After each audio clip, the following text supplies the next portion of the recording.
Vamos abrir então em 1 Tessalonicenses, no capítulo 2. Eu vou fazer a leitura. É a carta de Paulo aos Tessalonicenses, certo? Porque vocês, irmãos, sabem pessoalmente que a nossa estada entre vocês não se tornou infrutífera. Mas, apesar de maltratados e ultrajados em Filipos, como é do vosso conhecimento, tivemos ousada confiança em nosso Deus, para vos anunciar o Evangelho de Deus em meio a muita luta. Pois a nossa exortação não procede de engano, e nem de impureza, e nem se baseia em dolo. Pelo contrário, visto que fomos aprovados por Deus, primeiramente, né? A ponto de nos confiar ele o evangelho, assim falamos, não para que agrademos a homens, e sim a Deus que prova o nosso coração. A verdade é que nunca usamos de linguagem de bajulação, como sabeis, nem de intuitos gananciosos. Deus disto é testemunha. Também jamais andamos buscando glória de homens, nem de vocês e nem de outros. Embora pudéssemos, como enviados de Cristo, exigir de vós a nossa manutenção. Todavia, nos tornamos carinhosos entre vocês, qual ama que acaricia os próprios filhos. Assim, querendo-vos muito, estávamos prontos a oferecer-vos não somente o Evangelho de Deus, mas igualmente a nossa própria vida.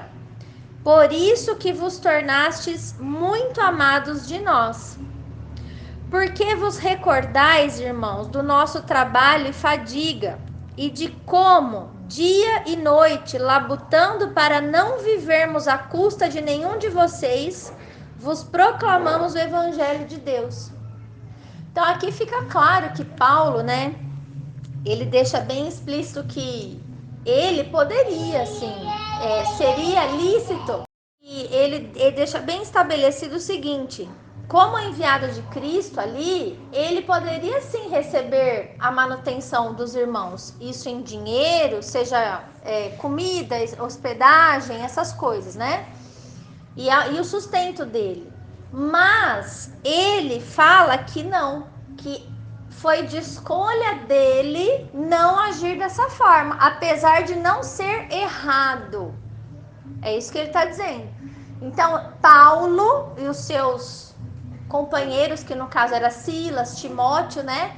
Eles preferiam trabalhar de dia e de noite e ainda pregar o evangelho, mas não viver à custa de ninguém, para não dar ocasião que as pessoas tivessem algum argumento contra eles. É isso que ele está dizendo aqui, tá? Vós e Deus sois testemunhas do modo porque piedosa, justa e irrepreensivelmente procedemos em relação a vós outros que creram. E sabeis ainda de que maneira, como pai a seus filhos, a cada um de vós exortamos, consolamos e admoestamos para viverdes por modo digno de Deus, que vos chama para o seu reino e para a sua glória. Então, o que ele estava falando? Que ele se comportava ali no meio daqueles irmãos como um pai se comporta com seus filhos, exortando, ensinando o caminho, falando a verdade, não sendo pesado, não recebendo, mas doando mais do que recebendo, né? No caso, doando amor, paciência, né? Recurso, porque ele também trabalhava. E tudo isso por quê? Para que essas pessoas aprendessem a viver de uma maneira digna diante de Deus. Da maneira como Deus quer que a gente viva quando estamos num estado de conversão, né? A conversão é o quê? O que é se converter? É mudar de religião? Não. Conversão é quando você está indo num lugar, numa direção, você tem determinadas atitudes e de repente você precisa convergir a sua rota, você precisa mudar de rota para que você não continue naquela direção. Isso é conversão, é mudança, é como pensa na estrada. Você faz uma conversão com o carro para mudar a direção do caminho que você estava seguindo. Isso é a conversão. Não tem nada a ver com religiões, tá? Mas por que a gente então se converte? Para que a gente consiga se ajustar à maneira que Deus colocou como ideal, para que tenhamos vida. Então é um caminho até o fim, né? Todo mundo precisa trilhar esse caminho, né? Muitas vezes a gente consegue numa área, mas ainda tem outra área que ainda não conseguimos. Então nós estamos sempre num processo de conversão, né? De mudança, de transformação, de aprendizagem, para que ele nos encontre de uma forma digna. Digna do quê? De entrarmos no seu reino, né? Porque o reino de Deus, quem é o rei no reino de Deus? Jesus. Quem estabelece as leis no reino de Deus? Cristo. E quem tem que seguir essas leis? Nós. Mas se eu não quero seguir essa lei, por que eu quero ir lá? Não faz nenhum sentido. Eu quero ir com Deus. Tá. Mas e você vai ser achado digno de viver com Deus eternamente? Segundo os preceitos dele, você tem plena confiança quando Deus chega para você através da palavra, sempre, e fala: você está em pecado, isso é errado, se você continuar assim, você vai ficar separado de mim para sempre. Você tem plena confiança que isso é uma realidade no mundo espiritual e que cabe a você mudar isso? Esse é o ponto, entendeu? Então era dessa forma que Paulo se comportava no meio dessa igreja em Tessalônica, né? Aí ele continua aqui: outra razão ainda temos nós para que incessantemente, ou seja, sem parar, dar graças a Deus, agradecer a Deus. Qual que é a razão? É que, tendo vocês recebido a palavra que de nós ouvistes, que é de Deus essa palavra, acolhestes não como palavra de homens, e sim como em verdade é a palavra de Deus, a qual com efeito está operando eficazmente em vocês, os que creem. Então, olha por que Paulo agradecia a Deus? Porque aquelas pessoas, os ouvintes do apóstolo Paulo, não eram pessoas que julgavam que, eu vou seguir Paulo. Então, Paulo falou, tá falado. Eu vou fazer isso porque Paulo falou. Não, aquelas pessoas, elas seguiam o apóstolo Paulo porque elas conseguiram compreender que as coisas que ele falava não era coisa da cabeça dele, o conceito dele que ele trazia. Mas era a própria palavra de Deus que estava sendo falada ali e as pessoas entendiam dessa forma. O crédito não ia para o apóstolo Paulo. O crédito ia para o Senhor, que alcançou a vida daquelas pessoas através do apóstolo Paulo. Poderia ser através de qualquer outro homem que ali estivesse. É assim que as pessoas entendiam e ele agradecia muito. E eu até consigo compreender muito bem isso, porque já faz um tempo que eu faço esses estudos bíblicos, né? E não tem coisa pior do que quando uma pessoa confunde essas coisas e acha que sou eu que tô falando, sabe? É muito chato isso até. Às vezes vem uma pessoa da família, sem o restante da família, sem o marido ou sem né? E aí a pessoa chega em casa e começa a mudar algumas coisas e sempre tem, mas porque foi a Amanda que falou? Entendeu? Então isso é muito chato. isso é desgastante para quem ministra a palavra, né? Mas a gente sabe que isso tudo é coisa do mundo, do inimigo. Isso tudo a gente passa com persistência, com paciência, né, e com amor. Mas eu tô comentando com vocês porque Paulo dava graças a Deus que o crédito não ia para ele, a culpa também não ia para ele, entendeu? Se havia alguma mudança naquela pessoa ou naquela família, não era porque ele falou, é porque a palavra falou e tocou e a pessoa entendeu e mudou o seu entendimento, o seu comportamento dentro da casa, né? Isso é muito legal. Aí ele fala assim: tanto é assim, irmãos, que vos tornastes imitadores das igrejas de Deus, existentes na Judéia em Cristo Jesus. Quer dizer, não era uma coisa só com ele. Todos os irmãos tinham uma forma de agir, dentro do que é a verdade.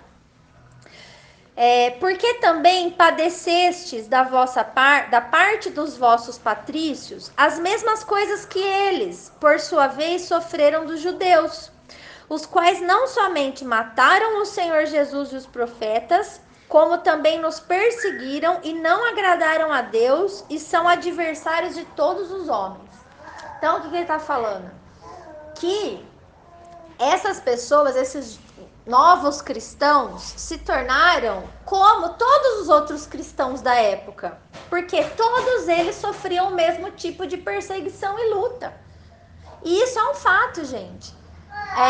E assim, eu posso atestar também nesse tempo de pregação, né? A pessoa vem, ela conhece, ela fica apaixonada porque não conhece a Bíblia, acaba gostando e tal.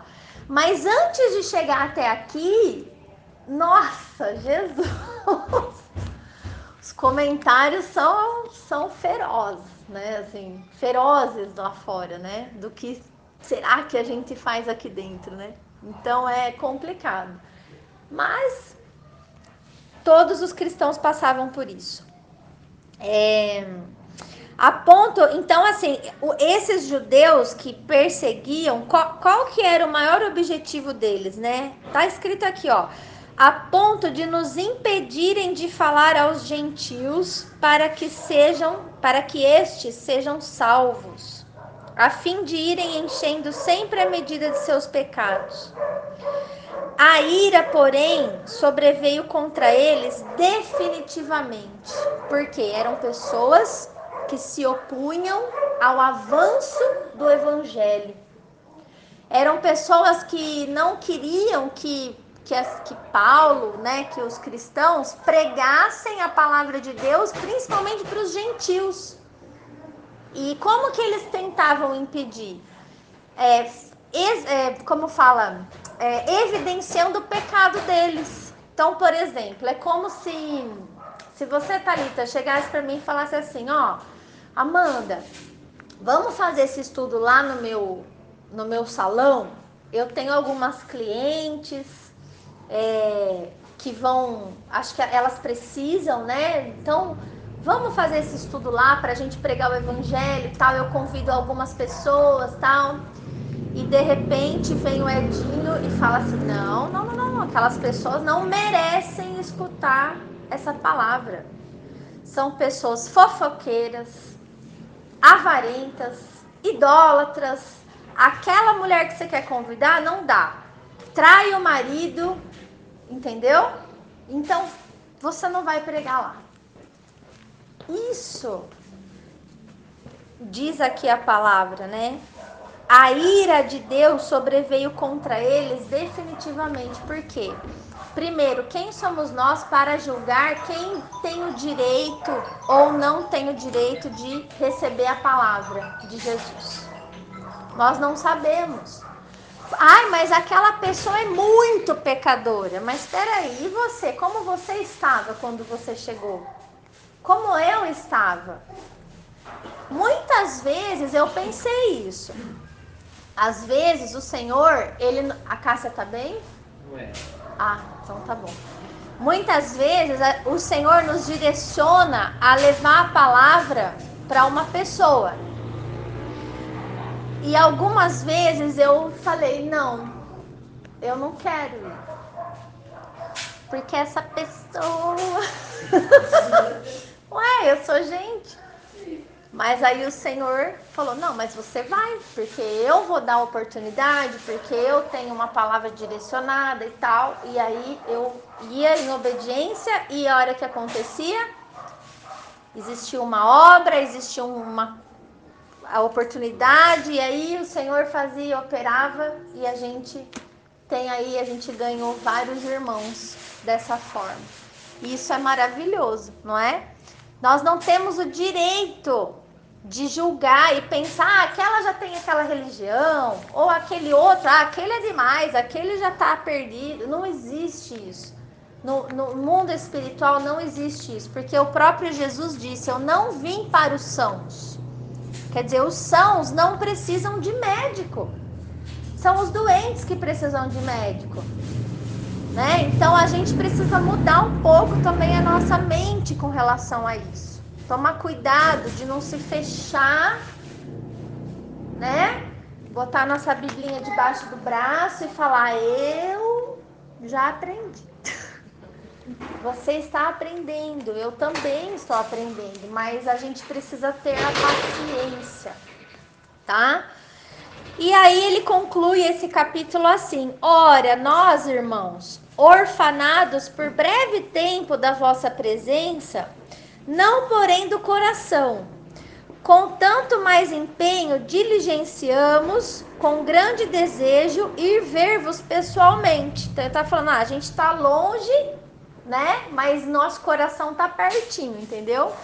E a gente quer visitar vocês logo, quer ver vocês pessoalmente, né? Por isso, quisemos ir até vós, pelo menos eu, Paulo, não somente uma vez, mas duas. Contudo, Satanás nos barrou o caminho. Pois quem é a nossa esperança, ou alegria, ou coroa em que nos exultamos na presença do nosso Senhor Jesus Cristo em sua vinda? Não são vocês? Sim, vocês são realmente a nossa glória e a nossa alegria. Então, Paulo disse o quê? O que era o maior motivo de alegria para ele, se não estar junto das pessoas, dos irmãos que se converteram através da pregação dele, da obra dele, né? E em meio a muita luta que ele enfrentou ali, né? Então, a alegria dele era essa, era estar junto com essas pessoas e desfrutar dessa paz, dessa alegria. Só que o diabo, o que o diabo quer? O diabo quer atrapalhar a gente. Então, aqui a gente começa a ver algumas coisas. Olha, tem algumas pessoas que não acreditam no Satanás como um ser real.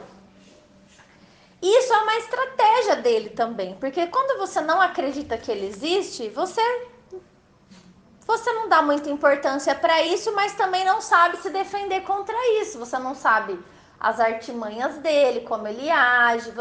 Se você não sabe que tem um inimigo, você também não se protege contra ele, entendeu? Então, muitas pessoas acreditam que essa coisa de diabo não é real, não existe.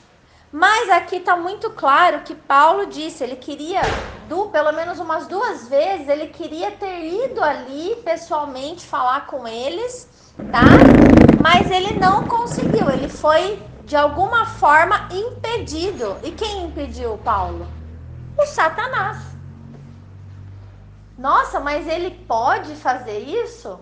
Sim, se está escrito aqui, ele não só pode, como fez. Então, imagina a gente, o tanto que a gente precisa vigiar e entender sobre essas coisas, né? E saber que a gente tem um inimigo, sim, tá? Bom, algumas coisas me chamaram a atenção nesse capítulo.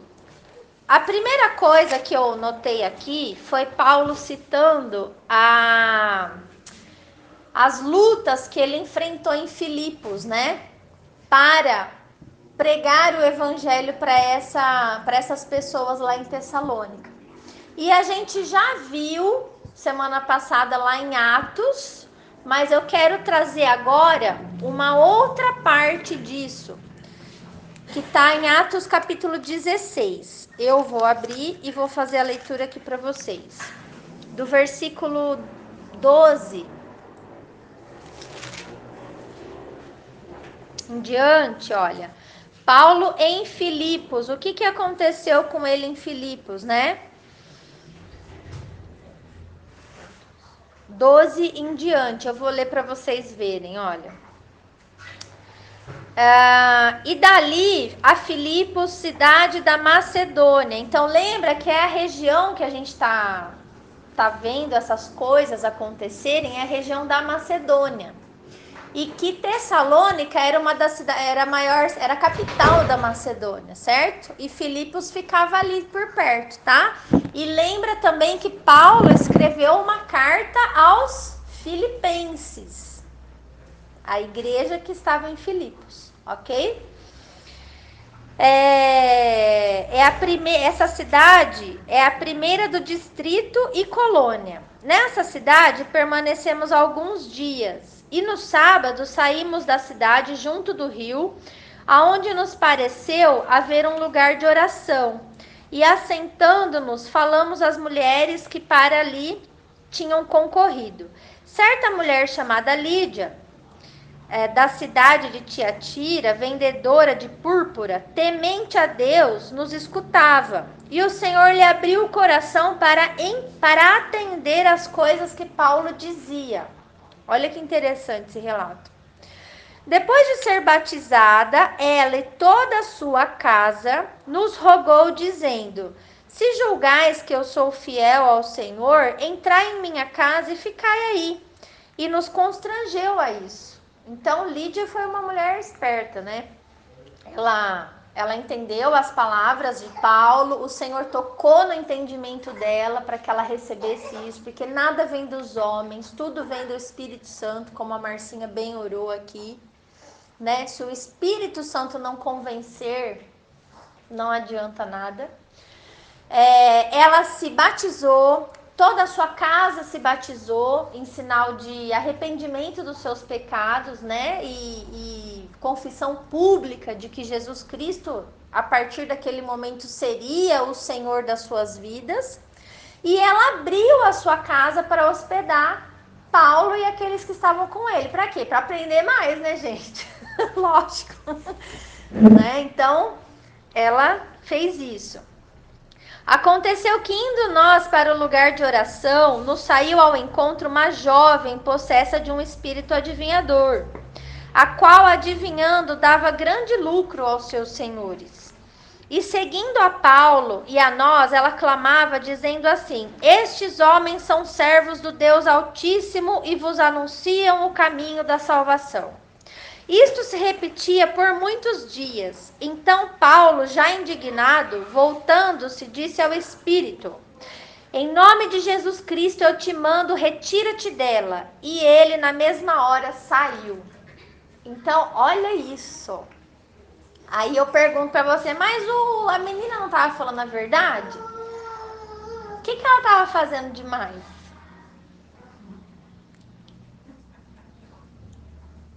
Ué? Por que ele ficou bravo com o espírito? O que vocês acham? Espírito de adivinhação. Ele não estava mentindo. Aonde Paulo ia, ele já ia anunciando quem era. Certo? Qual que é o problema nisso? Alguém pode dizer? Assim, o que vocês acham? Esse espírito é alguém que já morreu. Não. Ou é um demônio? Demônio. Por quê? Por que não é alguém que já morreu? Você consegue saber por que não é alguém que já morreu ali acompanhando ela? Ah, tá, mas não tem aquela passagem que Jesus fala que não é para consultar os mortos? Isso. Então, se não pode consultar os mortos não poderiam responder, né? Sim. Mas se pode consultar é porque alguns respondem. Não, não tá certo a sua premissa. Sabe por quê? Porque eu vou responder biblicamente.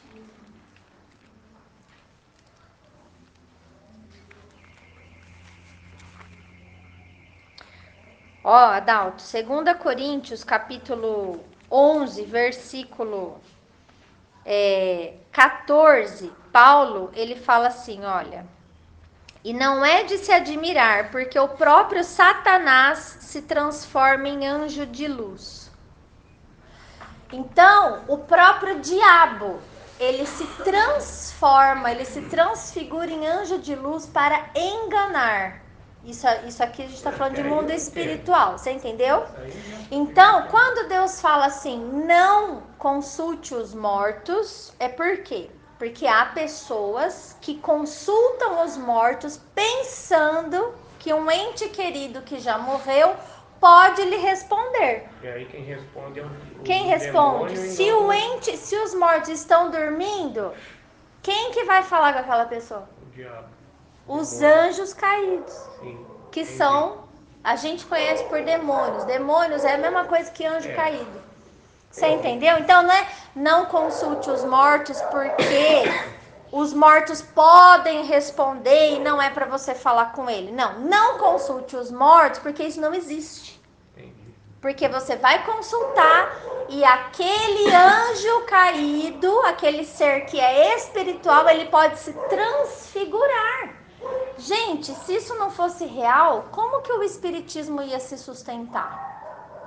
Porque você vai num lugar consultar um morto, uma pessoa que já morreu, você vai receber uma carta psicografada com a letra da pessoa.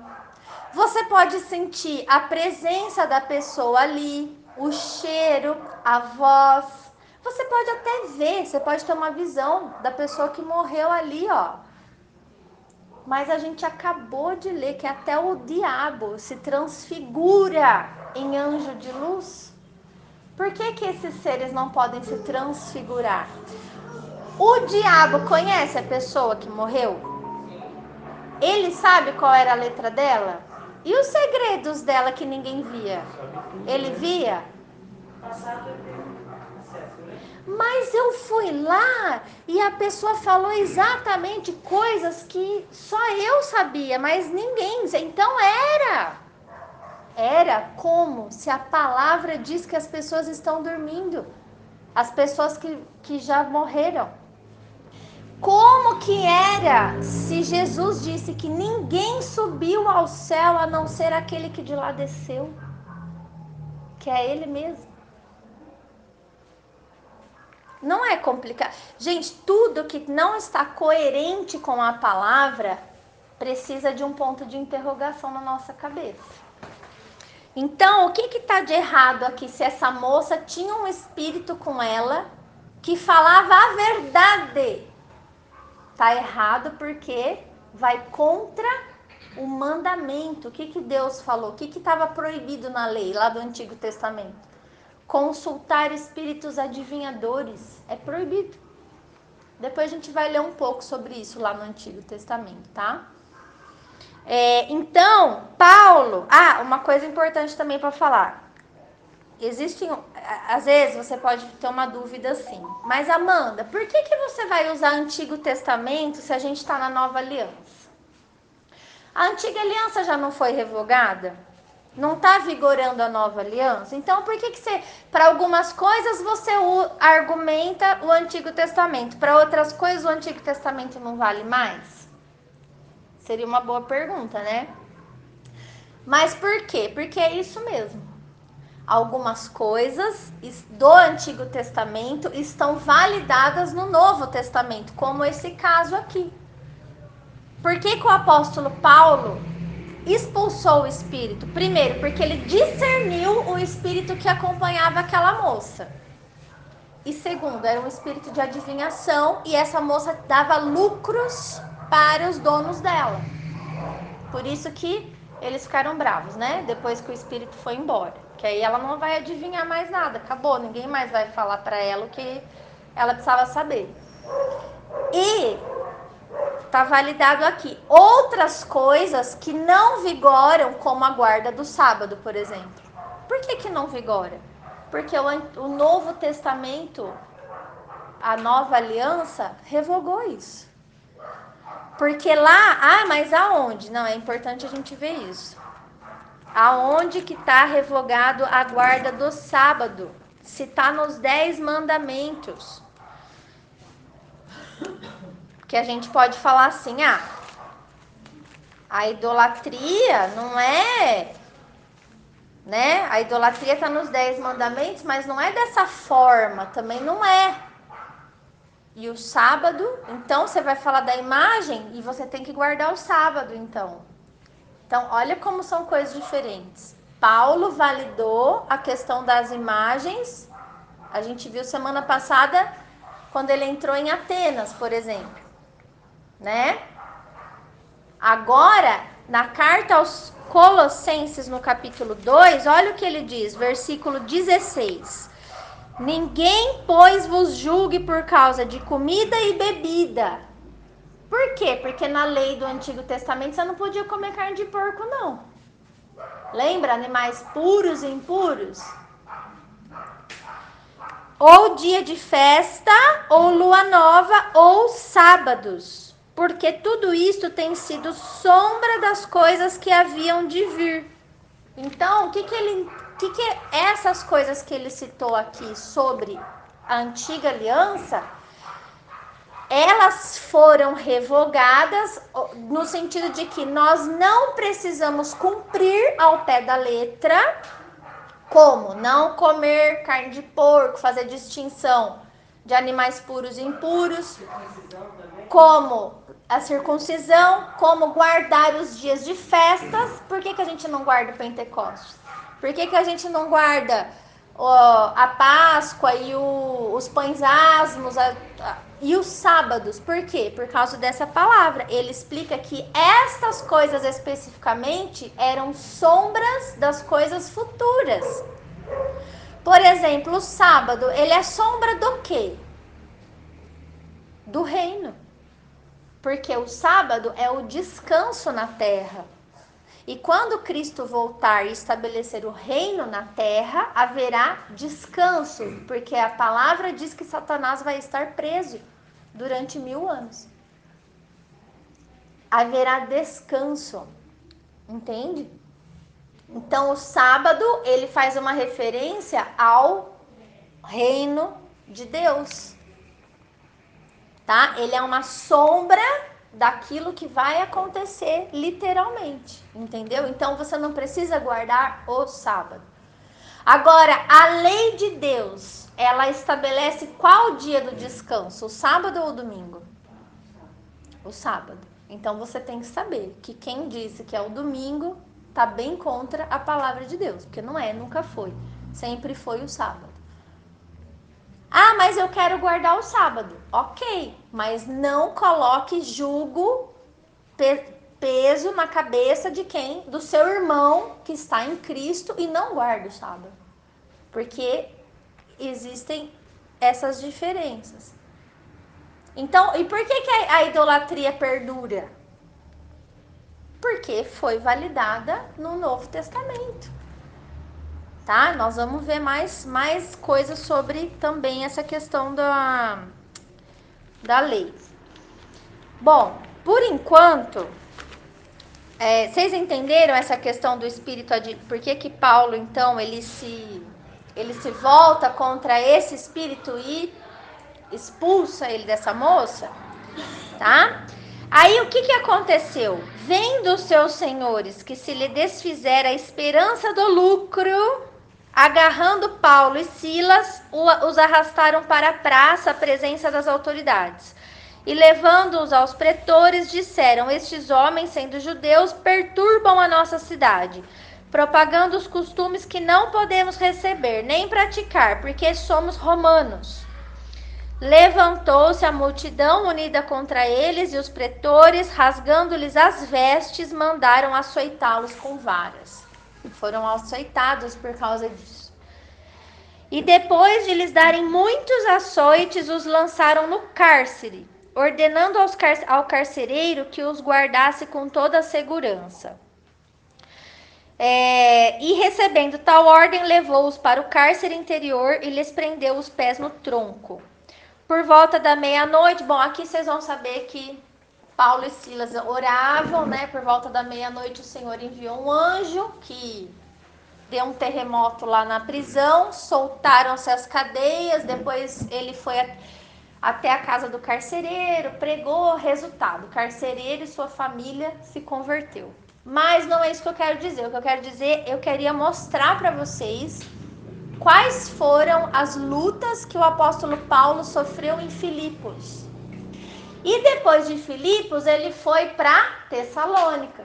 Então ele chegou lá contando tudo isso que tinha acontecido. Ele pregou esse evangelho debaixo de muita luta, né, gente? Foi açoitado, foi preso, tá? Sem contar que a perseguição em Tessalônica continuou ali sobre a vida dele, certo? Aqui também a gente vê que Paulo ele estava acompanhado de Timóteo e Silas. E nesse mesmo texto do Atos 16, logo no capítulo 1, ele conta como foi que ele chamou Timóteo para acompanhá-lo. E eu achei interessante isso aqui, olha. Ainda em Atos 16, tá? Chegou também a Derbe e a Listra. Havia ali um discípulo chamado Timóteo, filho de uma judia crente, mas de pai grego. Olha a história de Timóteo. A mãe dele era judia e era crente, acreditava em Jesus. E o pai era grego, possivelmente era um politeísta, né? Acreditava em vários deuses. Olha só. Dele davam bom testemunho os irmãos lá em Listra e Icônio.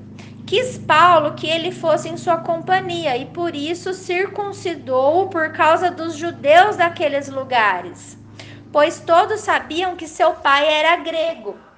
Então, cara, olha que interessante. Apesar da circuncisão não vigorar na nova aliança, porque a verdadeira circuncisão é quando o nosso coração está aliançado com Deus, né? Não adianta a gente fazer uma marca na carne, como era feito na antiga aliança, e não cumprir os mandamentos. O que vale é ser uma nova criatura, é cumprir os mandamentos, tá? Porém, nesse contexto aqui, estava acontecendo uma transição das alianças, tá? Até o ano 70 depois de Cristo, quando o templo foi derrubado em Jerusalém, esse período de 70 anos, ele foi um período de transição entre essas alianças. E o que valia mais? A circuncisão ou o passaporte livre desse Timóteo junto com Paulo no meio dos judeus, para que ele pudesse ser ao menos aceito ali? Vocês entenderam a balança que Paulo fez? Então, o que ele achou por bem? Vamos circuncidar ele é filho de grego, e pelo menos ele me acompanha e vai ser aceito na sinagoga, porque era o contexto da época. Tá? Isso não é argumento para, tem que circuncidar. Vocês entenderam essa parte, né? A circuncisão hoje se torna, às vezes, a prática dentro do lar, do que é a palavra, né? Você ensinar o seu filho que tem que ser feito. É isso.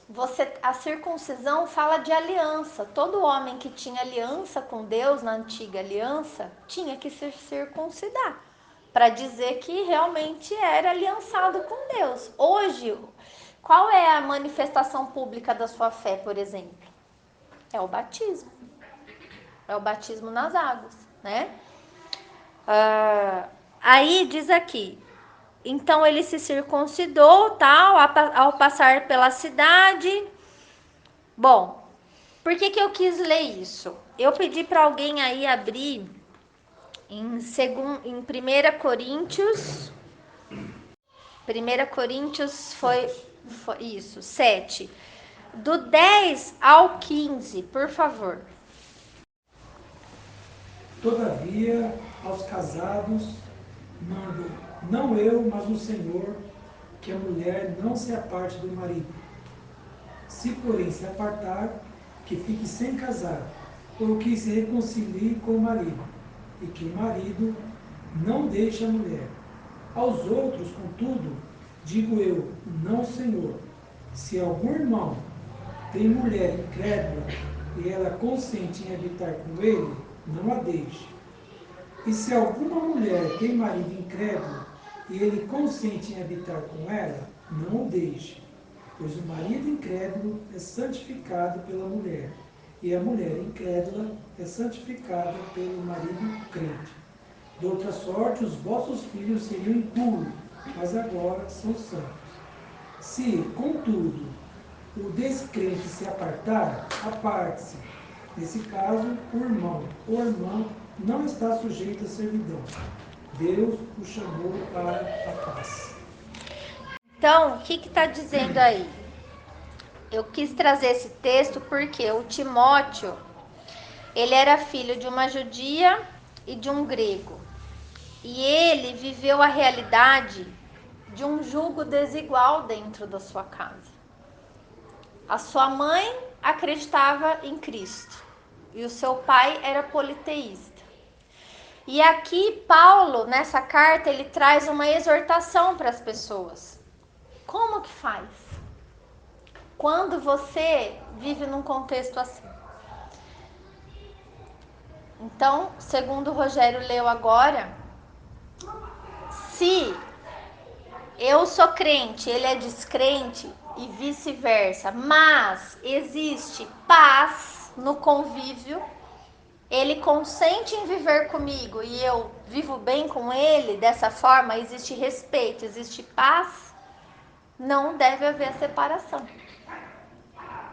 Agora, não tem paz, ele não aceita a minha fé, ou eu não aceito a fé dele, isso é julgo desigual dentro de casa. E aí, está dizendo que neste caso, pode se separar, pode se apartar, que o descrente se aparte, né? Por quê? Porque Deus nos chamou à paz, certo? Ainda em Coríntios, mas na segunda carta aos Coríntios, Rogério, capítulo 6, do 14 ao 18, por favor, lê para nós. Não vos prendais a um jugo desigual com os infiéis. Pois que sociedade tem a justiça com a injustiça? E que comunhão tem a luz com as trevas? E que harmonia há entre Cristo e Belial? Ou que parte tem o fiel com o fiel? E que acordo tem o templo de Deus com os ídolos? Pois vós sois santuário do Deus vivente, como Deus disse, neles habitarei e entre eles andarei. Eu serei o seu Deus e eles serão o meu povo. Termina? Pode ir. Pelo que saí do meio deles, apartai-vos, diz o Senhor, não toqueis nada imundo, e eu vos receberei. Eu serei para vós pai, e vós sereis para mim filhos e filhas, diz o Senhor Todo-Poderoso. Então, aqui está muito claro que a gente não pode nos prender a um jugo desigual. É uma decisão, tudo na vida da gente é uma escolha, né? Ah, mas eu não sabia, eu encontrei Jesus depois que eu casei. Essa palavra não é para você.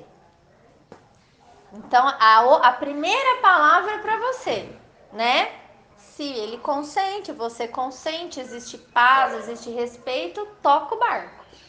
Agora, antes de casar, antes de se unir, o que está dizendo aqui? Que união existe do crente com o descrente?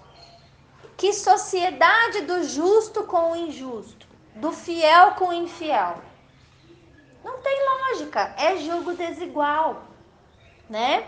E a palavra diz o quê? Retirai-vos do meio deles, separai-vos, não toqueis em coisas impuras. para que eu vos receba. Tá? Então, isso é uma palavra forte, é uma direção que Deus tem para o seu povo. Todas as coisas me são lícitas, mas nem todas me convêm. E aí, nós como pais, como mães, o que a gente tem que ver? A gente tem que olhar o futuro dos nossos filhos, sim. Né? Eu vou abençoar um casamento num julgo desigual? Não, eu não vou. Eu não vou porque eu sei que isso vai trazer problemas lá na frente. Certo? Então, isso é a direção que Deus tem.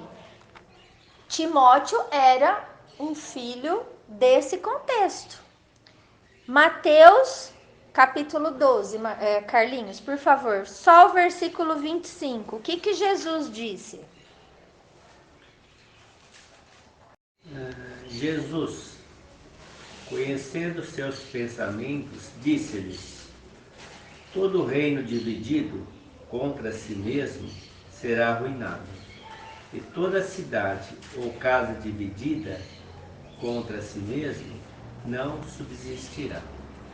Então Jesus disse: casa dividida não subsistirá. Por isso, está coerente com o que Paulo escreveu às igrejas sobre não se colocar em julgo desigual. Ah, eu quero abrir um negócio, vou fazer sociedade com fulano. Quem é o fulano? O que ele crê? Quais são os valores dele? O que ele professa?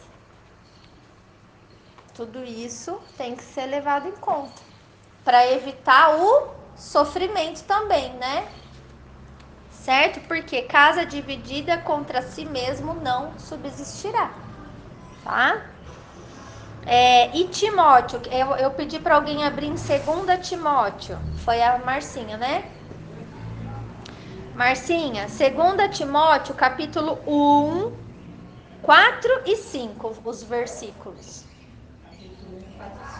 Isso. Desejando muito ver-te, lembrando-me das tuas lágrimas, para me encher de gozo, trazendo à memória a fé não fingida que em ti há, a qual habitou primeiro em tua avó Loide e em tua mãe Eunice, e estou certo de que também habita em ti.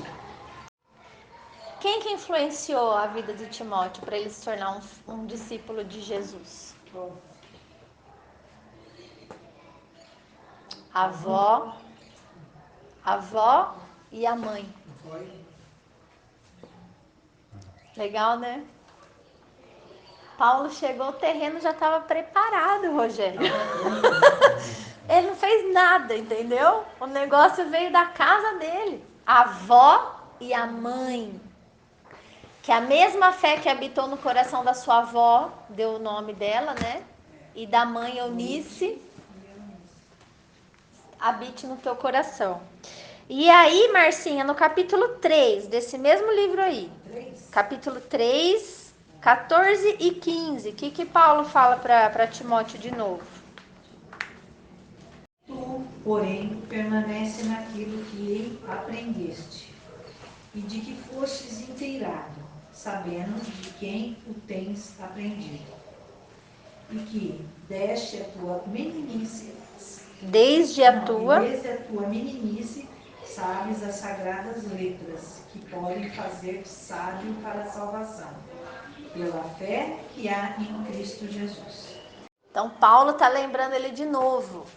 Desde a tua infância, você sabe as sagradas letras que podem te tornar sábio para a salvação.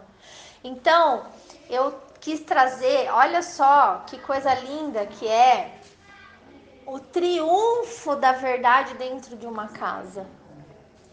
Ainda que você tenha um marido descrente ou uma esposa descrente, não perca a fé. Você não precisa se separar da pessoa, se há paz, mas faça o seu papel. Ministre a verdade na vida das crianças. Prepare o terreno, porque nada há contra a verdade. A verdade sempre vai triunfar. tá? Então, e eu quis trazer essa história de Timóteo para inspirar, né, as pessoas a não terem medo, a não tomarem atitudes precipitadas, a não destruir um lar por religiosidade, por partidarismo. As coisas podem acontecer da forma como Deus quer. A gente tem que ter sabedoria e discernimento, né? Eu marquei outra coisa que me chama a atenção aí, voltando lá para a carta de Paulo. Eu pedi para alguém abrir em 2 Coríntios. Foi o Rogério de novo, né? Rogério, 2 Coríntios, no capítulo 12, versículo 14. Agora estou pronto para ir visitar-vos pela terceira vez, e não vos serei pesado, porque não busco o que é vosso, mas sim a vós. Afinal de contas, não devem os filhos entesourar para os pais, mas os pais para os filhos. Vamos corrigir um valor aqui na nossa mente. Paulo está trazendo um ensino muito importante aqui. Ele está falando que vai de novo visitar essas pessoas e a intenção dele não é ser pesado a ninguém financeiramente. Ele não está indo atrás dos... Na minha tradução, não estou indo atrás dos vossos bens, nem das vossas coisas, eu vou atrás de vocês. Por amor a vocês. Era assim que Paulo se comportava. E ele já deixa um valor que a gente precisa carregar. Que não devem os filhos entesourar para os pais. Os filhos não têm obrigação de sustentar os pais. Nesse sentido, vamos entender direitinho. A obrigação de deixar coisas, de prover materialmente, de deixar os bens, é dos pais para com os filhos, e não dos filhos para com os pais. Entende? Infelizmente, a gente passa por essa precisão na nossa sociedade. A gente vê muitos filhos que precisam ajudar os seus pais, né, a sobreviverem, a comprar remédios, a ter um conforto. Isso daí não é nada disso, não é nada errado, entendeu? Mas o que acontece? Às vezes a gente não consegue entender e compreender o princípio de Deus para a vida da gente. E pesa uma responsabilidade que não é nossa. A nossa responsabilidade, o nosso dever é entesourar, é ajuntar para os nossos filhos. Nós pais é que fomos chamados para deixar coisas para eles. Vocês entenderam isso? Então, não é que você não deve se preocupar com os seus pais aqui. Você tem que se preocupar, você tem que honrá-los, né? Você não vai deixar faltar as coisas, mas você precisa se preocupar e focar naquilo que é seu dever real, verdadeiro. Você está cuidando muito do seu pai e da sua mãe e não está pensando nas futuras gerações? O que você vai deixar para os seus filhos? Em que situação você vai deixar para os seus filhos? Você vai deixar como que a sua herança vai ser passada para eles? De que forma? Né? Então... Começando pelas palavras de Deus, né? Com certeza. Isso é um ponto importantíssimo. Certo? Então, vocês compreendem isso? Por isso que Paulo, ele tratava os seus ouvintes, os seus filhos na fé, como filhos mesmo. Ele hoje, é um valor totalmente invertido hoje. Infelizmente, a gente vê pessoas entrando na obra de Deus para receber. Às vezes até para enriquecer. E essa não é a motivação. Porque quando você gera um fruto na fé e você está gerando um filho espiritualmente, vamos dizer assim, em termos de comparação, tá? É como se fosse um filho seu. Você tem obrigação de mais dar do que receber. É você que tem que abençoar a vida dele, não ele que tem que abençoar a sua. Esse é o ponto, entendeu? Então, todo aquele que quer pegar no arado e fazer a obra, faça com a motivação correta no coração. E não querendo tirar das pessoas, mas querendo dar a elas. Tudo bem? Esse é o ponto, né? Vamos olhar para o exemplo de Paulo. Ainda na carta aos Tessalonicenses, essa ousada confiança que ele tinha para continuar pregando, mesmo diante de tanta luta, veio dessa correta motivação para fazer isso. Por quê? Porque ele não devia nada para ninguém. Era só ele que se lascava. Era ele que tomava varada, era ele que ia preso, era ele que... Ele não prejudicava ninguém. Ele não enganava as pessoas, ele não compactuava com o pecado das pessoas. Ele tinha um testemunho de fé, ele vivia em santificação, né? E ele era alguém que vivia de acordo com o que pregava e ele não tinha intenção de prejudicar, né? Eu já falei. Por isso que Deus aprovou o ministério do apóstolo Paulo. Ele não bajulava ninguém, ele não tinha intenção de ganhar nada de ninguém e ele nem buscava o reconhecimento das pessoas, tá? E ele resume, né, essa maneira como buscou agir para obter essa aprovação de Deus e depois das pessoas, o comportamento dele de 3 formas. Ele agia piedosamente, ou seja, ele sempre procurava fazer o bem para as pessoas. Isso eu acho muito legal. Quando nós não podemos fazer o bem, nós não devemos fazer nada. Não prejudica. Se você não pode ajudar, não atrapalha também, né? Ele vivia, ele tinha uma conduta justa, né? Ele vivia buscando o que era certo e ele era irrepreensível. Ele não dava argumentos para aqueles que se opunham.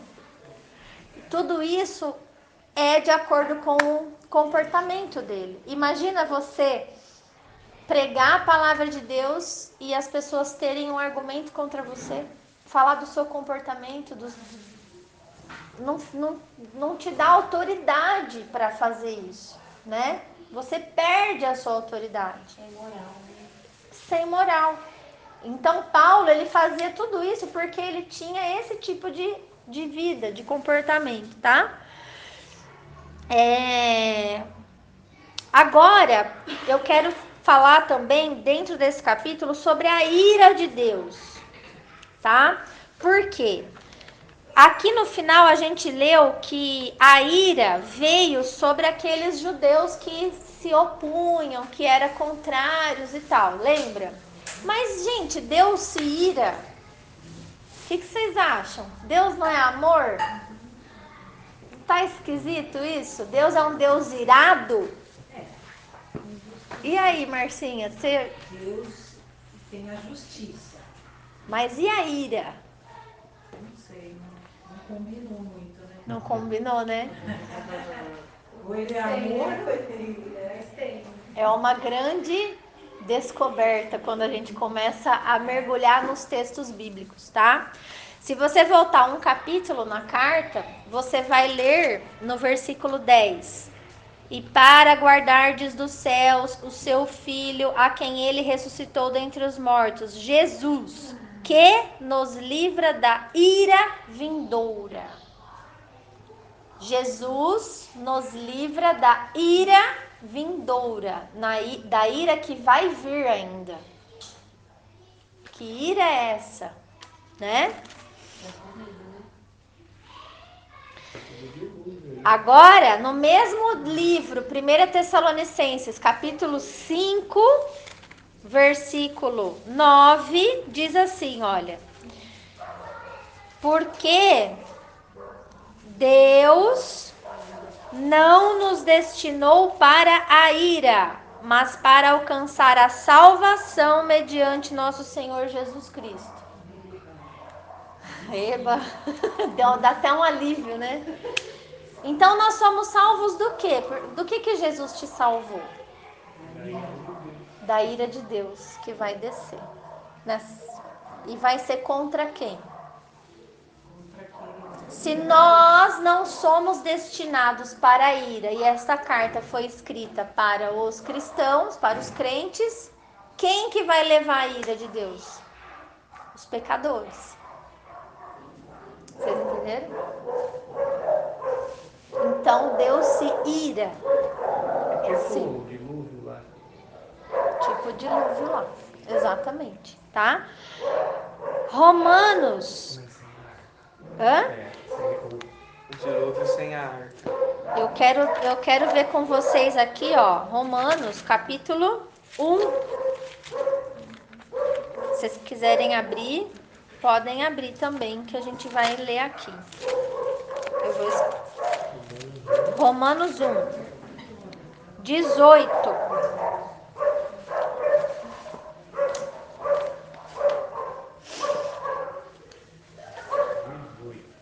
18. Quer ler, Adalto? Pode ser, senhora. Então vai. A ira de Deus se revela do céu contra toda a impiedade e perversão dos homens que detêm a verdade pela injustiça. Então, peraí. A ira de Deus, ela se revela contra o quê?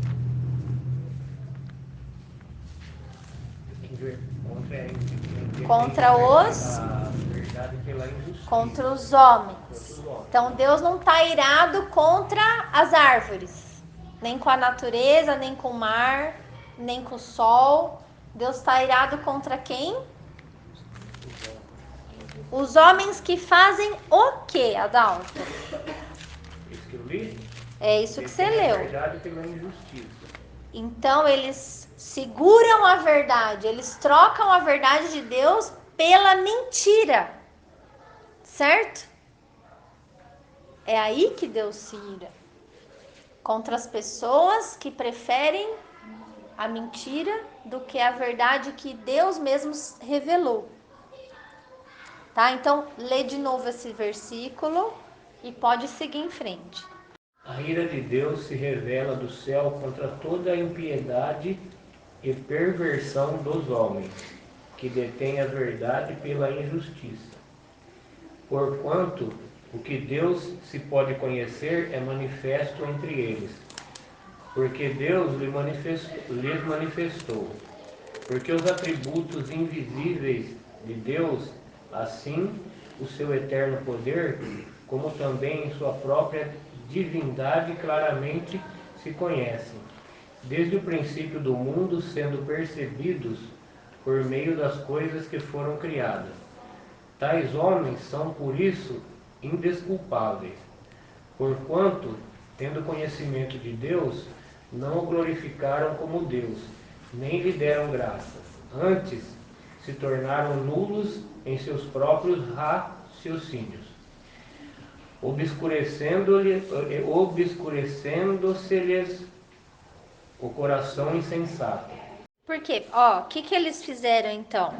O que Deus está falando? Que os atributos invisíveis de Deus são facilmente reconhecidos pelas coisas que Deus criou. Então, quando você vê a natureza, a grama, todo o funcionamento do corpo humano, você consegue ver Deus ali. Você consegue entender que aquilo não pode ter vindo de uma explosão. Aquilo foi criado por uma mente brilhante. Só que essas pessoas, elas se tornaram nulas nos seus raciocínios. Elas pararam de raciocinar. O seu coração ficou obscuro. Por quê? Para não reconhecer a divindade de Deus. Entendeu? É isso que está dizendo aqui. E por isso, como tudo isso claramente, né? O fato de Deus existir claramente é visto pelas coisas que ele criou, é reconhecido pelas coisas que ele criou, as pessoas que não reconhecem Deus são indesculpáveis. Não tem desculpas, né? E aí, ele fala assim, olha, versículo 22. Inculcando-se por sábios, tornaram-se loucos. E mudaram a glória do Deus incorruptível, ou seja, mudaram a presença do Deus que não se corrompe, que é santo, que não tem pecado em si mesmo, em semelhança da imagem de homem corruptível. Então eles pegam a imagem de um homem pecador que peca, que precisou do sacrifício de Jesus Cristo na cruz para ser salvo da ira, e fala que aquilo é um Deus. Sendo que Deus é santo. Deus não pode ser comparado a nenhuma figura humana, nenhuma, né? Bem, não só de homem, bem como de aves, de quadrúpedes e de répteis. Por isso, Deus os entregou tais homens que fazem esse tipo de adoração, né? A imundícia, pelas concupiscências do seu próprio coração, pelos desejos do seu próprio coração, para desonrarem o seu corpo entre si. Pois eles mudaram a verdade de Deus em mentira, adorando e servindo a criatura em lugar do Criador, o qual é bendito eternamente. Amém. Então, o que as pessoas... Aqui, Paulo, ele está validando mais uma vez a idolatria, né? Ele está falando que a ira de Deus vem sobre os idólatras. Porque são pessoas que pegaram a criação, as árvores, os animais, alguns homens, e fizeram dessa criação uma divindade. Entendeu? Em lugar de adorar ao Deus Criador, eles adoram a criação de Deus. É isso que ele está falando. E o que Deus fez com eles por enquanto, antes da ira descer? Deus os entregou a paixões. Como que ele fala aqui? A paixões vergonhosas para desonrarem o seu próprio corpo. É como se Deus falasse assim: olha, faz o que vocês quiserem. Eu não tenho mais nada a ver com as atitudes de vocês. Vocês são os seus próprios guias. Se vocês resolvem cultuar outros deuses, siga eles. Né? Eles faziam muitas imagens dos reis, né? E faziam o povo cultuar, né? Os reis, eles se colocavam como deuses para dominar mais. Tá? César não era só um imperador, ele era um deus da época. Também, tá? Ó, aqui em Colossenses, eu pedi para alguém abrir Colossenses 3? Ou não? Não? Levíticos, tá. Colossenses 3:5 em diante, Paulo diz assim, olha: fazeis, pois, morrer a vossa natureza terrena, prostituição, impureza, paixão lasciva, desejo maligno e avareza, que é a idolatria. Olha a idolatria relacionada à avareza, o dinheiro, a retenção do dinheiro, né? Por estas coisas é que vem a ira de Deus sobre os filhos da desobediência. Então Deus se ira sim, e essa ira vai cair sobre os filhos da desobediência, sobre os pecadores. Ora, nessas mesmas coisas vocês andavam também em outro tempo, quando vocês viviam nelas. Agora, porém, despojai-vos igualmente de tudo isso. Tira isso da vida de vocês: ira, indignação, maldade, maledicência, linguagem obscena do vosso falar. Não mintais uns aos outros, uma vez que vos despistes o velho homem com os seus feitos e vos vestistes do novo homem que se refaz para o pleno conhecimento segundo a imagem daquele que o criou, no qual não pode haver nem grego, nem circuncisão, nem incircuncisão, nem bárbaro, cita, escravo, livre, porém Cristo é tudo em todos. Então o que ele está falando? Todos nós estávamos debaixo da ira. Porque quem não era idólatra era maledicente. Quem não era maledicente era mentiroso, avarento. Então o que ele está falando? Nós temos que nos converter, mudar essa rota. Conforme a gente entende essas coisas, a gente muda a rota. Certo? Eu quero perguntar para vocês...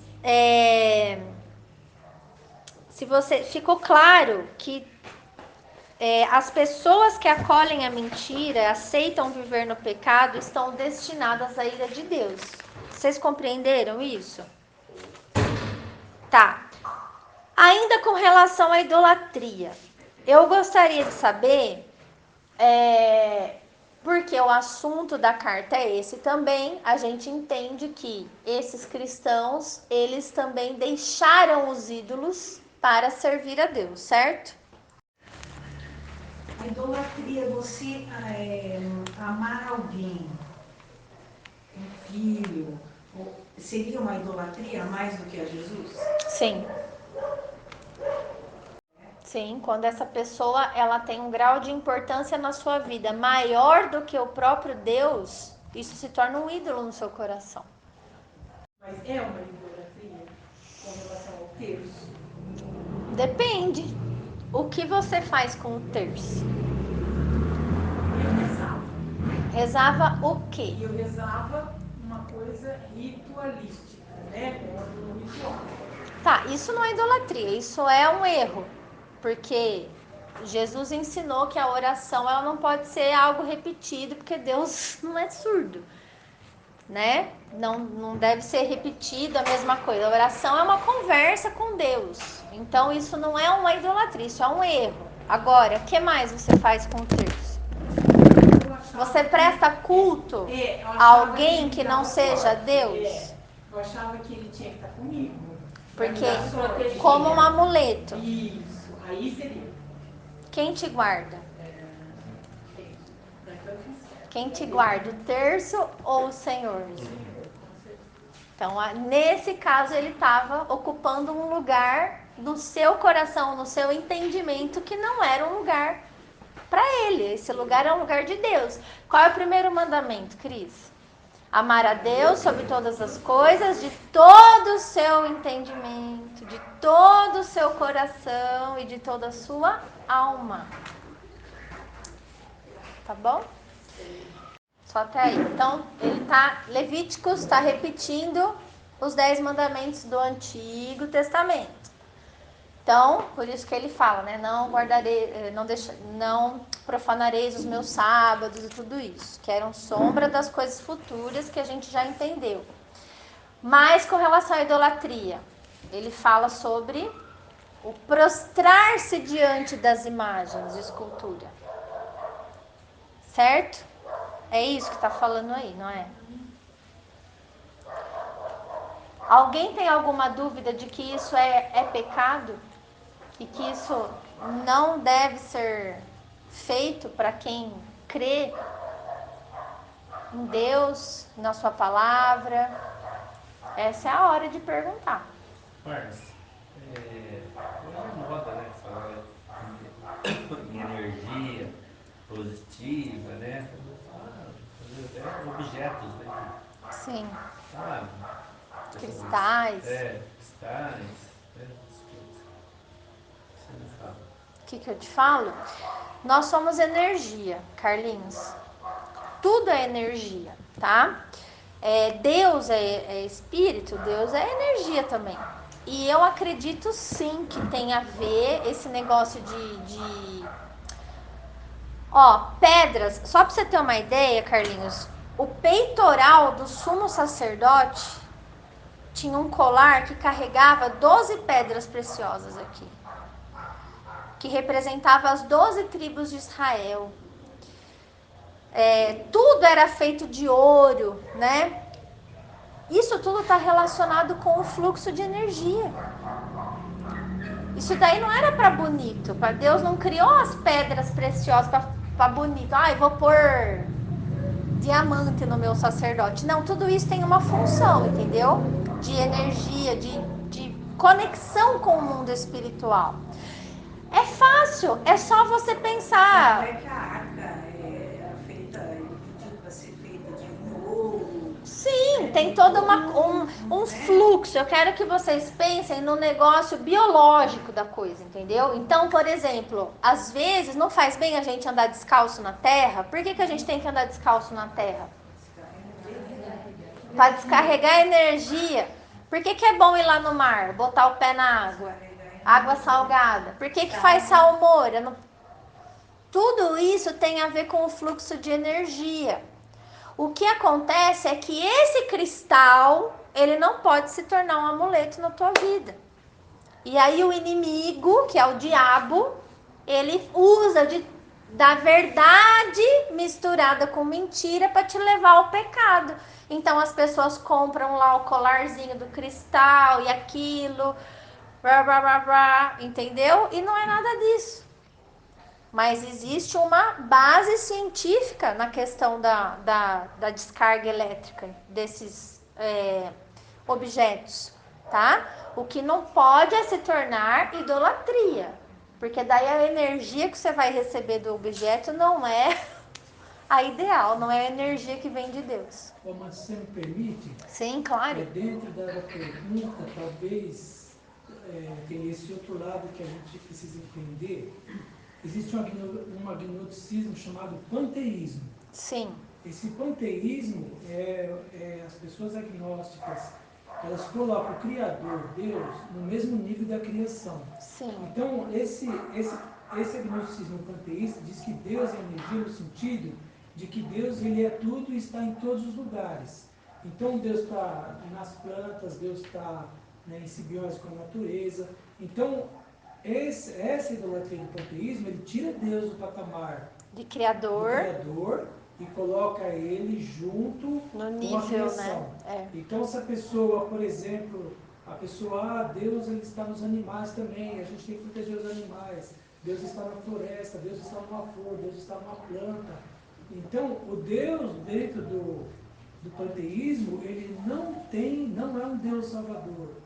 Ele não é um Deus amoroso, ele não é um Deus que resgata o homem. Relacional. Então, esse sentido do panteísmo agnóstico também se relaciona com energia. Sim. É o sentimento da energia. Porque é pregado que aquela energia que vem da criação é o que alimenta o homem e faz com que ele seja um ser de bem-estar. E não tem nada a ver. Então, uma árvore não pode te trazer bem-estar. Esse agnosticismo, esse tipo de energia, não sei se foi esse tipo de energia que você perguntou.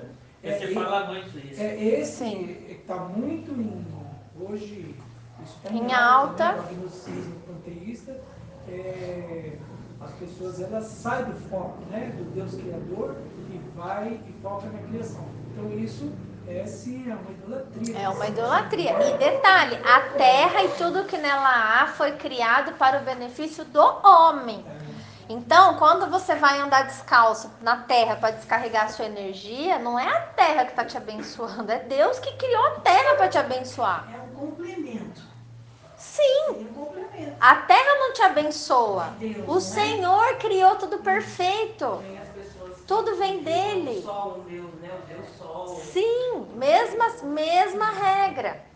Então a gente tem que tomar cuidado com isso, tá?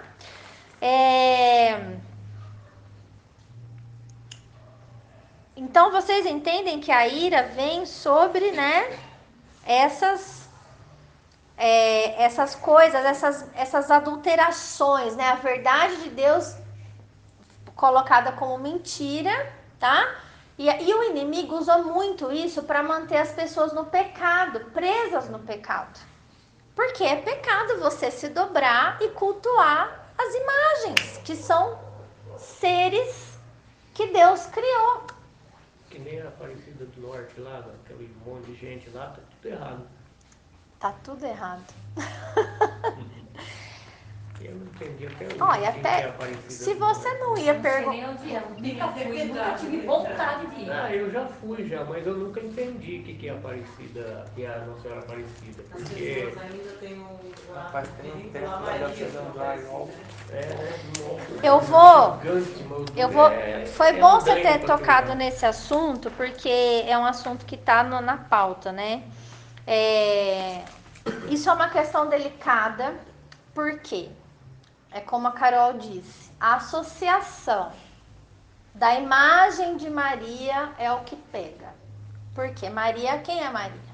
Mãe de Jesus, ok? Alguém aqui é contra Maria? Só se for louco. Porque eu aqui não vou ser contra a mãe do meu Senhor, né? Mas Deus tem mãe?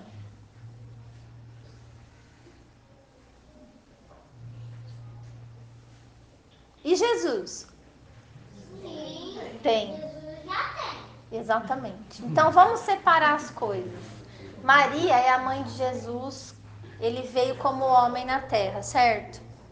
E ela merece o nosso respeito como a mãe de Jesus, como uma mulher cheia de graça que Deus escolheu para esse objetivo e cumpriu muito bem o seu objetivo. Ponto final. E Maria subiu aos céus? Está com Deus nos céus? O que vocês acham? Não.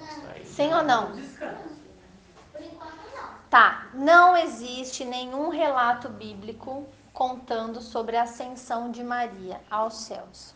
Só existe o relato de Jesus, que ascendeu aos céus. Isso vocês podem pesquisar, como eu já pesquisei um dia. Tá? Outra coisa, se a gente partir do princípio que ela era uma mulher, o que aconteceu com Maria? Ela faleceu e ela vai ressuscitar. Não existe nenhum relato bíblico de que Maria ressuscitou primeiro do que qualquer outra pessoa que já morreu. Por quê? Porque está escrito em 1 Coríntios 15 que Jesus, ele é a primícia dos que dormem. Ele ressuscitou primeiro todo mundo para a vida eterna. E depois os que são de Cristo na sua vinda. Então, na volta de Jesus, haverá a ressurreição de todos, incluindo Maria. Isso é o que a Bíblia diz. Outra coisa, com relação à Aparecida. A gente precisa buscar a origem dessas coisas, tá? Existe uma origem da onde surgiu e do porquê e quem foi, por que é considerado a Nossa Senhora Aparecida como mãe de Jesus, tá? Isso você pode procurar isso na internet, depois eu vou pôr uns acréscimos sobre isso, mas o fato é que Maria, ela é retratada de várias formas, como Nossa Senhora Aparecida, como a Rainha dos Céus, como a Virgem Maria. Então, pela palavra, Maria, ela foi uma pessoa virgem ao dar à luz ao Senhor Jesus, mas ela não permaneceu virgem. Maria não é virgem até hoje. Maria teve outros filhos, ela era casada com José e tem um relato no Evangelho de João, tá? Que Jesus tinha outros irmãos e irmãs, mas não tem o nome das irmãs, só tem o nome dos irmãos dele. Então ela não permaneceu virgem. Então essa divindade, né, que é atribuído a Maria, ela é questionável, muito questionável. Que mais? A questão da Aparecida. A Aparecida, ela é a mãe de Jesus retratada como uma mulher negra.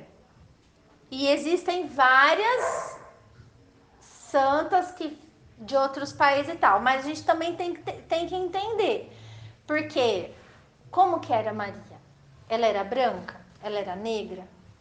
Ninguém sabe. Então, ela era alguém. Então, ela deveria ser retratada como ela era, tá?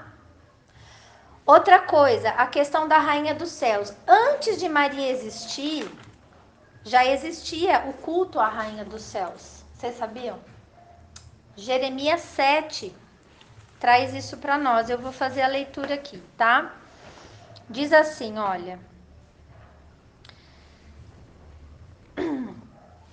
Não confieis em palavras falsas, dizendo, templo do Senhor, templo do Senhor, templo do Senhor é este. Mas, se deveras emendardes os vossos caminhos e as vossas obras, se deveras praticardes a justiça, cada um com o seu próximo, se não oprimirdes o estrangeiro e o órfão e a viúva, e nem derramardes sangue inocente neste lugar, nem andardes após outros deuses para o vosso próprio mal...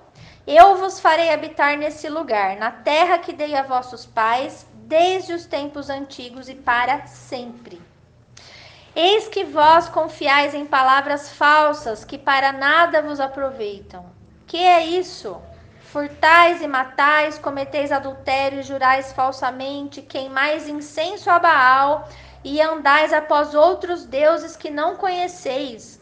E depois vindes e vos pondes diante de mim nesta casa que se chama pelo meu nome e dizeis, estamos salvos. Sim, só para continuardes a praticar essas abominações? Então, olha o engano. Olha o que ele está falando, que as pessoas viviam fazendo um monte de pecado, adorando outros deuses, mas estavam no templo do Senhor e achavam que estava salvo, que estava tudo certo. Será que esta casa que se chama pelo meu nome, um covil de salteadores aos vossos olhos? Eis que eu mesmo vi isto, diz o Senhor. Mas ide agora ao meu lugar que estava em Siló, e no princípio fiz habitar o meu nome ali, e vede o que eu lhe fiz, por causa da maldade do povo de Israel. Agora, visto que fazeis todas essas obras, e eu vos falei, começando de madrugada, e não me ouvistes, chamei-vos e não me respondestes, farei também a esta casa que se chama pelo meu nome, na qual confiais, a este lugar que vos dei a vós outros e vossos pais, como eu fiz a Siló. Lançar-vos-ei da minha presença, como arrojei a todos os vossos irmãos e a toda a vossa posteridade. Tu, pois, não intercedas por esse povo, nem levantes por ele clamor ou oração, e nem me importunes porque eu não te ouvirei. Acaso não vês tu o que andam fazendo nas cidades de Judá e nas ruas de Jerusalém? Os filhos apanham a lenha e os pais acendem o fogo, e as mulheres amassam a farinha para se fazerem bolos à rainha dos céus. E oferecem libações a outros deuses para me provocarem a ira. Acaso é a mim que eles provocam a ira, diz o Senhor, e não antes a si mesmos para sua própria vergonha? Portanto, assim diz o Senhor Deus: eis que a minha ira e o meu furor se derramarão sobre este lugar, sobre os homens e sobre os animais, sobre as árvores do campo e sobre os frutos da terra, arderá e não se apagará. Então, o que estava deixando Deus tão nervoso? As pessoas vivendo no pecado, achando que estava tudo bem, que estavam salvas e praticando adoração e culto à rainha dos céus. Essa figura, essa deusa sempre existiu em toda a história da humanidade. Rainha dos céus, está na Bíblia. Não, a rainha dos céus, com um R maiúsculo e tudo. Então, essa figura feminina, tida como rainha dos céus, sempre existiu em todas as eras, era digna de adoração e tudo. E isso foi mudando de nome. Quando chegou, a gente não pode esquecer em que contexto Jesus nasceu. Jesus nasceu no Império Romano. Roma era pagã, politeísta, vários deuses, e cultuava a rainha dos céus também, só que tinha um outro nome de deusas romanas. Quando houve a aceitação do cristianismo, que Roma passou de pagã para cristã, continuou sendo a mesma coisa, só que eles se aproveitaram, entendeu? As imagens que você pega dessa rainha dos céus, ela carrega um filho no colo. No Egito era Tamuz. Filhos que não têm pai. Entendeu? Filhos que não têm pai. Ó a origem do feminismo. Vai ligando. Aí, o que aconteceu? Quando tudo mudou pro cristianismo, roubaram a figura de Maria para continuar a prática idólatra. O que é pior. Porque usam a mãe de Jesus para isso. Isso é muito grave. Porque Deus não aceita, né? Quanto à aparição de Fátima? Então, aí é o que a gente fala, né? Você viu que eu li?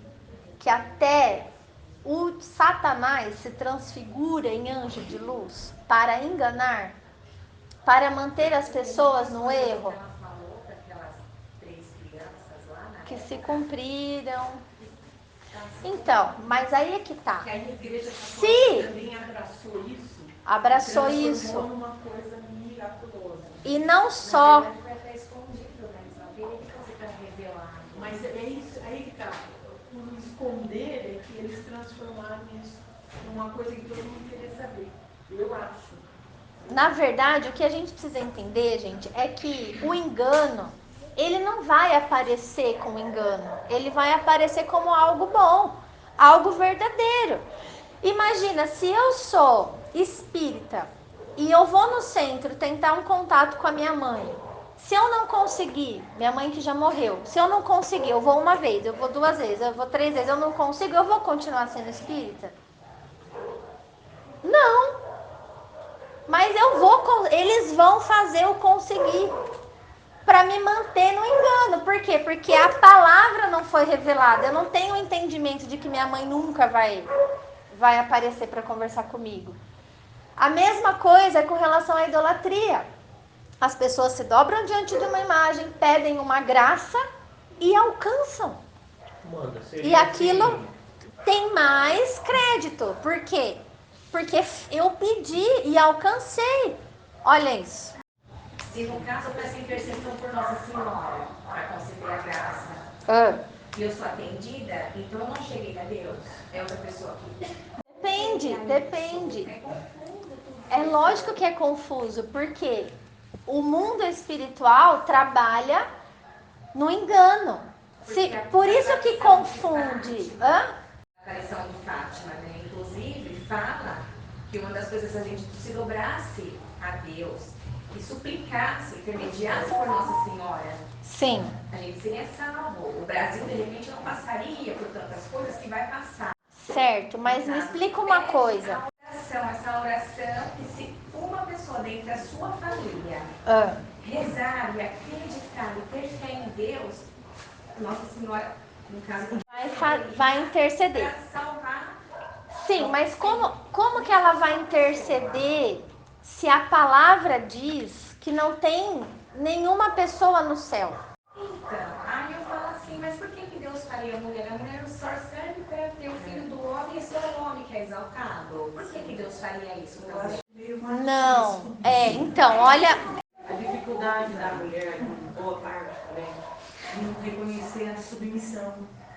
A parte, eu li em 1 Pedro isso, que fala, mulher sujeite-se aos seus maridos, que nem o Rogério leu agora, e que se ele não for conhecedor da palavra, pelas suas atitudes, ele você vai ganhar a vida dele. Mas em todo tempo, sujeite-se.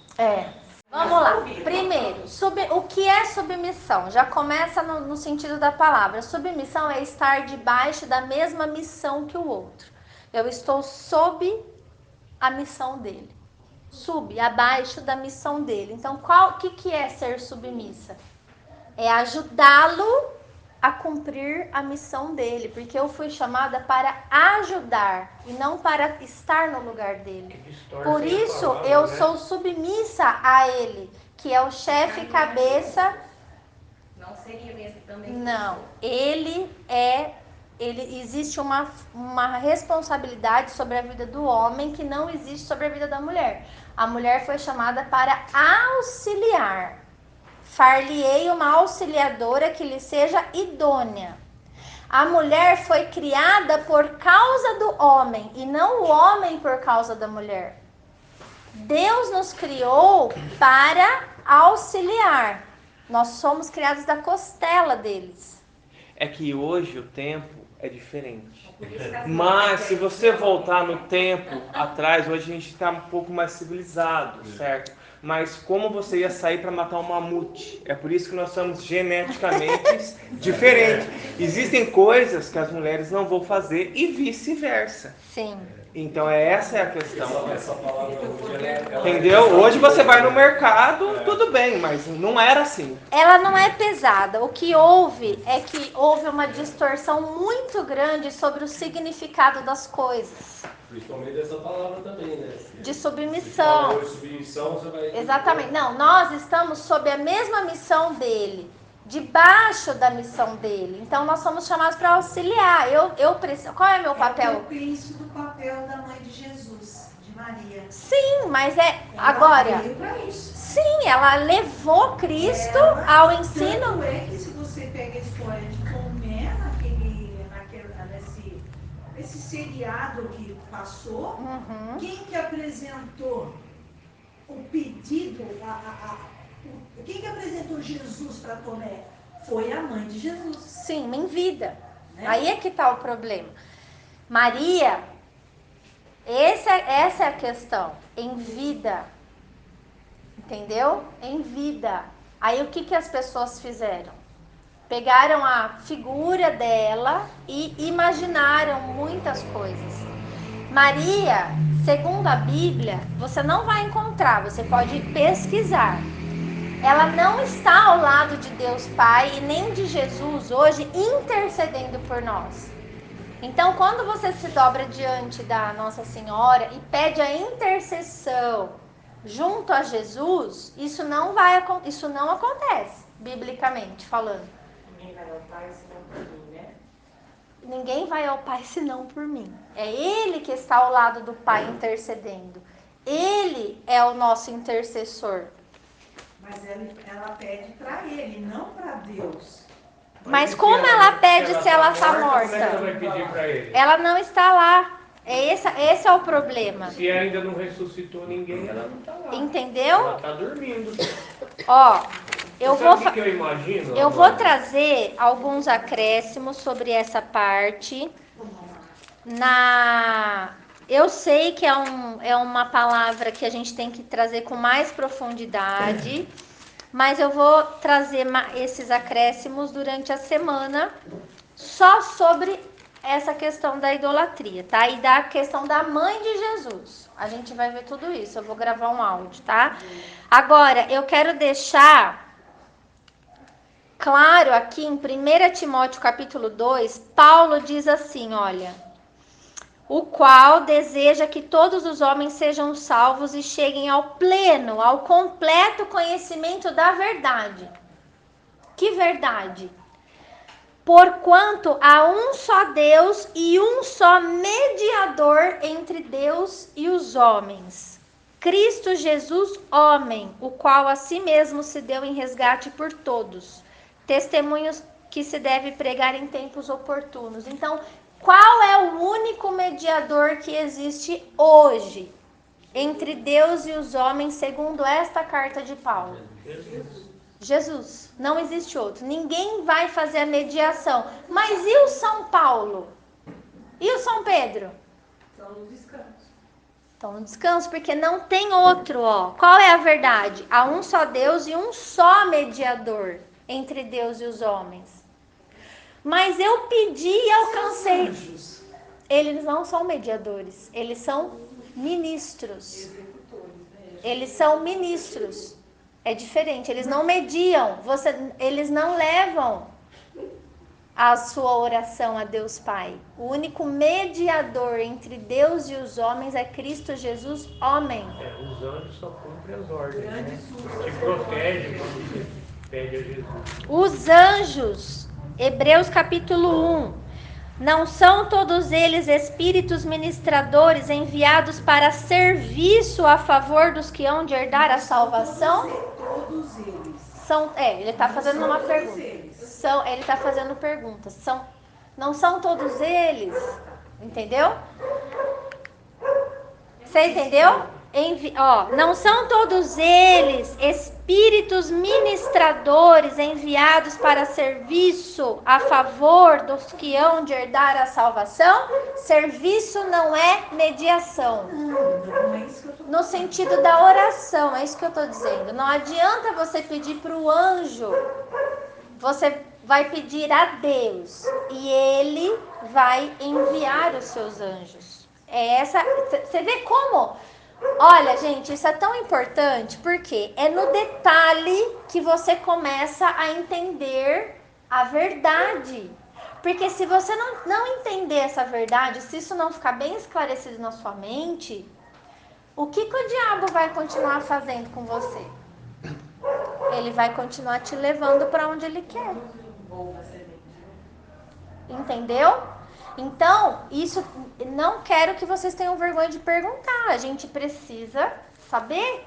Sabe o que eu estou entendendo do que você tem sempre explicado com a gente? Eu acho que essa parte aí das curas, eu acho que o demônio, o Satanás lá, ele quer que siga ele, não importa como, nem que ele tenha que curar as pessoas em nome de tal santo, ele quer que siga ele, não importa como. A não pessoa, presta bem. atenção, a pessoa que vai se prostrar diante de uma imagem, que vai recorrer à mãe de Jesus, ela não está servindo o diabo, ela não está atrás do diabo, ela está atrás de Deus. Sim. Ok?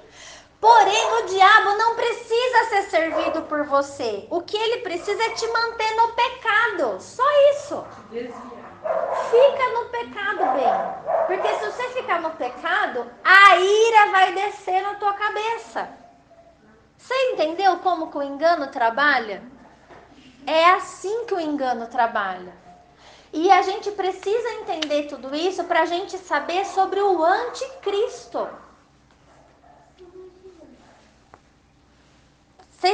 Gente, o diabo, ele não tá nem aí comigo, desde que eu fique no pecado. Se eu parar de mentir, se eu começar a seguir o que Deus me manda, eu tô saindo do pecado, eu tô entrando no processo de santificação. Como que ele vai... Ele perdeu, ele não me derrota mais, porque eu sou salva. Vocês entenderam isso? Então, eu sei que é triste, porque a gente busca a Deus da forma como a gente aprendeu e a gente acha que está certo. Mas a gente precisa entender o que está por trás daquilo. Então, eu quero que vocês pesquisem sobre a origem da Nossa Senhora Aparecida. Eu quero a história, a origem dela, da onde veio. E vou colocar os áudios acrescentando durante a semana sobre esse assunto. Combinado? Para que não fiquem dúvidas. Apareceu no Rio, não foi? Hã? Não apareceu a imagem dela no Rio? Sim, essa história é brasileira, tá? Sim. Assim como Fátima é Portugal, se eu não me engano, né? Tá? Isso. Pessoal, vocês entenderam?